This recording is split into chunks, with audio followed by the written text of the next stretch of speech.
How do you follow up a game that was criticized for its extreme content, even getting partially banned in the US? You gotta double down.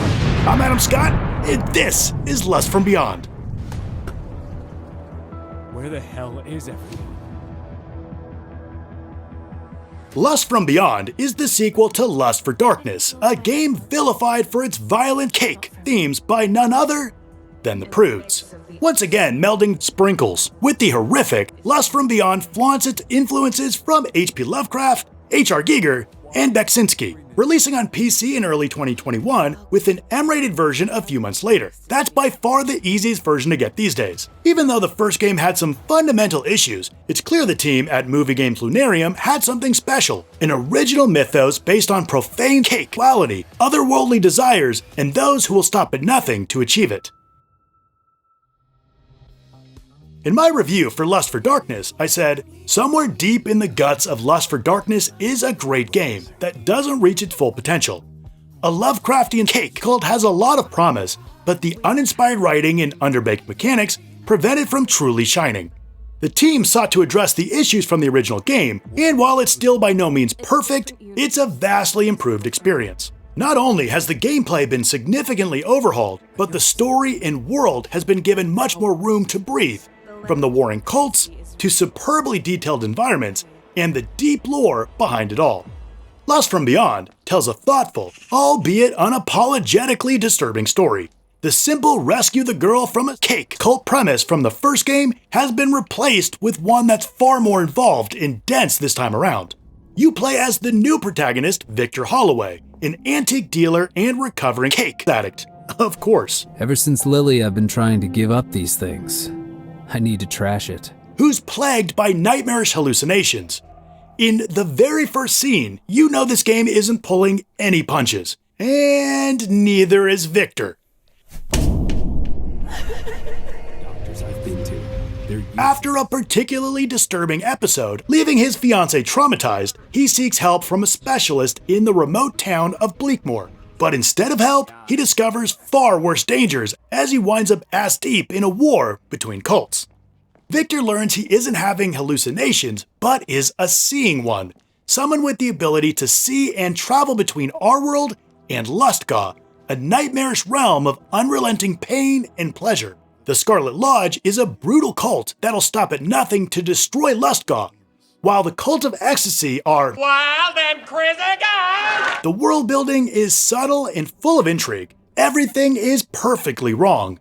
The goal is to understand Lustgaw and the quest for the eternal frosting. Seriously, you'll explore a number of beautifully detailed environments to investigate the cults and learn more about your powers.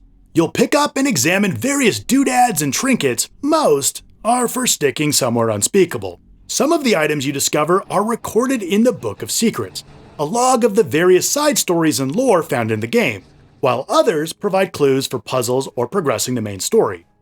At times, you won't be able to interact with items until you trigger the right event in the story, like a lockbox in Victor's home that you can't interact with until Victor remembers he stored something in it. So while this design ensures you don't become overburdened with trinkets you can't use, it's not always clear what you actually need with you or what you need to do to progress. Only a few puzzles had me puzzled. Most are easy enough to figure out, often with a simple lock and key formula with you finding the right item to progress. I'm brilliant! It's a missed opportunity that you never get to use Victor's antiques knowledge for creative puzzle solving, though he will put that knowledge to good use in some of the cutscenes.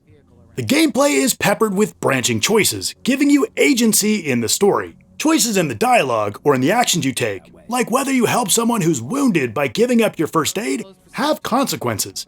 This amount of choice presents a lot of replay value here, but since you can't manually save, you'll have to play through the entire story again to see what's different.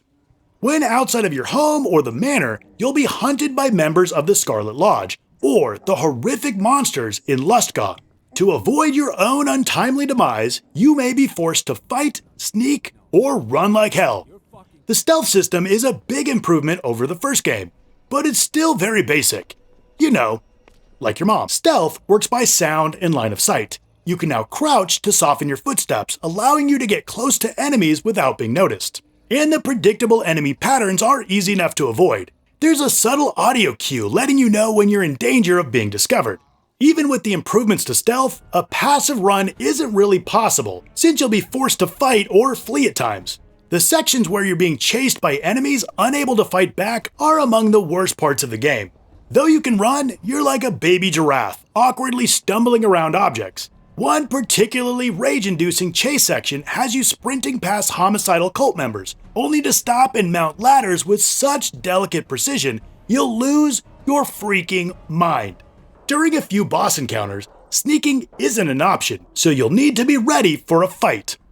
Early on, you'll only have a lantern, but over the course of the game, you'll eventually get a knife and even a revolver. The knife feels clunky as hell to use, oftentimes with an attack failing to register in the heat of a fight. The revolver has similarly suspect controls, but man, if it isn't overpowered. It doesn't seem to matter where you hit the enemies, they'll drop pretty fast. The ragdoll physics when enemies die, coupled with the fountains of blood, is always entertaining. Though the lack of impact on anything other than enemies and the weak audio prevent this mechanic from really shining. Before getting weapons, the world feels incredibly daunting and hostile, with only a fleeting sense of safety. But once you get the hand cannon, it's all over. Guns, the solution to all of life's problems. There are some very light RPG elements with stats that you'll manage and upgrade. Mental and physical health protects you from traumatic events or beatings from cultists. Pills restore mental health. And first aid kits or bandages restore physical health. You can get upgrades from shrines in Luska to increase mental and physical health, weapon impact, sneaking ability, and more. About halfway through, you'll get Essence, which is only used in Luska for environmental puzzles. You can harvest Essence from the glowing purple mushrooms for things like repairing broken bridges and lighting towers, that type of thing. It's a cool idea, but isn't used to its full potential. The gameplay overall is just so-so, but the presentation is another story. I was fully immersed in this world, sucked in by the striking visuals. The detailed environments are brought to life with incredible lighting, and thankfully, with the tons, and I mean tons of artifacts and cake toys, or maybe cake artifacts, I don't know, that you'll be examining. Each have been painstakingly modeled, with textures and details that make everything real in this world. And then, there's Luska.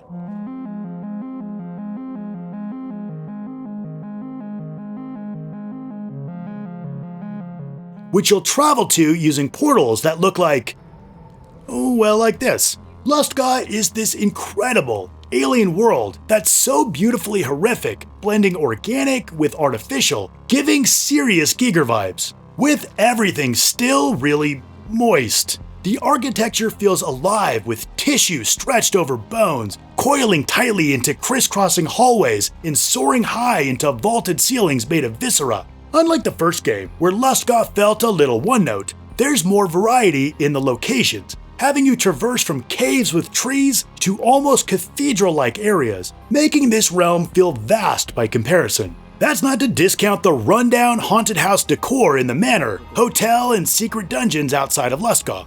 The spaces you'll explore throughout are straight up breathtaking at times, and their designs are meant to corral you forward, big enough to genuinely feel real, but not so big that you get lost. With one exception in the Halls of Blood, where you're hunting for 3 hidden keys in this twisting multi-story complex that's filled with puzzles and bloodthirsty enemies. Taking a visual step down from the environments and objects are the character models, in particular, the humans. Everyone seems like a puppet with wooden and repetitive movements, awkward facial expressions, and poor lip syncing. Oh, right. You must be Mr. Victor Holloway. Please forgive me. Here's your key. You'll be in room 207. Have a pleasant stay. The developers smartly masked this shortcoming, literally, giving many of the characters masks to avoid showing off these jacked up faces.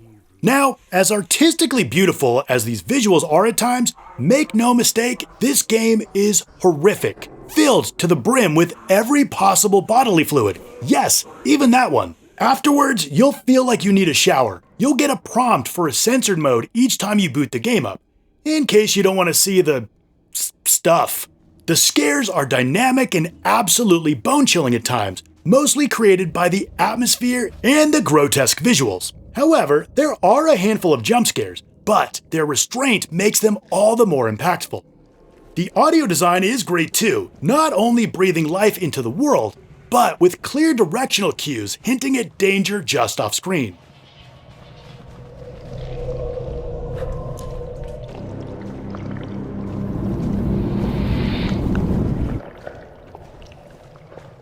The music is equally eerie, supporting the action when necessary. However, most of the time you'll be creeping with just the ambience filling the air. Similar to the character animations, most of the voice acting is also wooden, particularly from the main characters, with Victor, Lily, and Amanda all sounding somewhat uninterested. But they seem to turn it up during especially dramatic scenes. These performances started to grow on me as the game progressed. Somebody pick up. That fucking coin's worth a fortune. Dr. Charles Austerlitz speaking. Completing this game to 100% is less about difficulty and more about your unrelenting desire for trophies.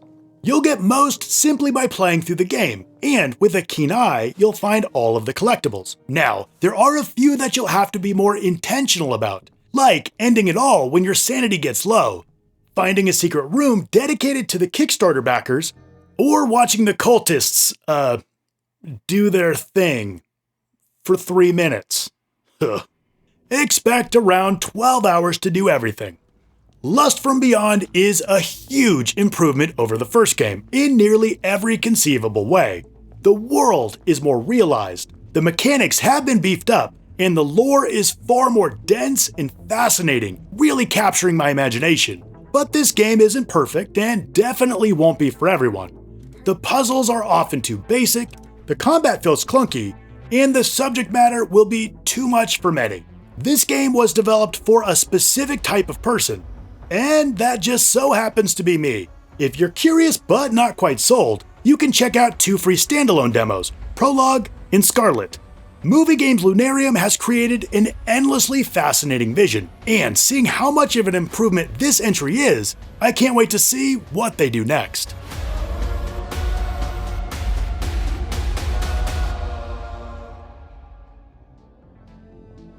If you like what you saw, hit like and of course subscribe, and if you want another game that you haven't played, check out my video right here.